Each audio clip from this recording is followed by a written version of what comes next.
So, guys, mahirap talaga pag introvert ka, no? Pero pag may pangarap ka, kailangan talaga gawan mo ng paraan. Kailangan talaga gawan mo ng paraan para matupad yung mga pangarap mo. Pero ako kasi, simula kasi nung bata pa ako, ayaw ko yung parang nasa bahay lang. Ayaw ko yung umaasa lang sa mga magulang ko, yung ganun. Kaya nagsimula na ako ng high school na parang natuto na akong mamuhay kaya nag-working student ako. So, kahit tahimik lang ako, pero inintroduce ko yung sarili ko sa mama ko na, at tsaka dun sa tiyahin ko na, mag-working student na lang ako. Kaya sabi ko, sa edad na 14, nag-working student na ako sa auntie ko. Side yun ng mama ko. Tapos nung fourth year high school, nag-band member ako para paunti-unti kasi mahirap kami. Kaya kailangan talaga na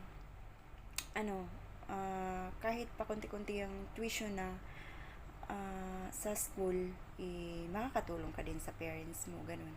Tapos hanggang sa nag-college ako, nag-band member pa rin ako, tsaka nag-part-time ako sa isang cellphone, hanggang sa nag-asawa ko. Kasi mahirap lang, kaya hindi natapos yung kolehiyo ko.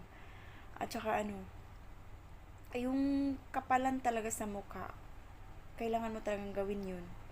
Hanggang sa ganito na nga, nag-asawa ako, nagkaanak ako, kaya inisip ko sa sarili ko, kapag ako lang, okay lang na buhayin ko yung sarili ko, pero yung may mga anak ka na, wala na yung pagiging mahiyain mo. Hindi na yun pwede gamitin yung pagka-introvert mo kapag may mga anak ka na. Doon ko nasubukan na mahirap talaga ang buhay kapag may mga anak ka. Walang pagkain, walang ganito, ganyan.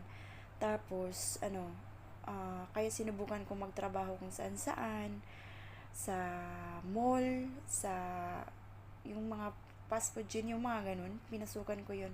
Hanggang sa wala pa rin improvement, nag-Globe agent ako, wala pa rin. Hanggang ngayon dito na ako sa ibang bansa.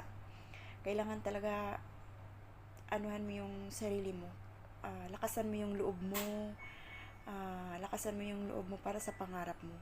Huwag yung introvert ka, mahiyain ka, isipin mo na hindi habang buhay, doon ka na lang. Kaya kailangan mong bumangon, kailangan mong tumayo sa sarili mong paa. Kasi kapag may pangarap ka, wala yung masanay ka na din. Hindi na yung hiya, kasi hindi ang hiya ang magpapakain sa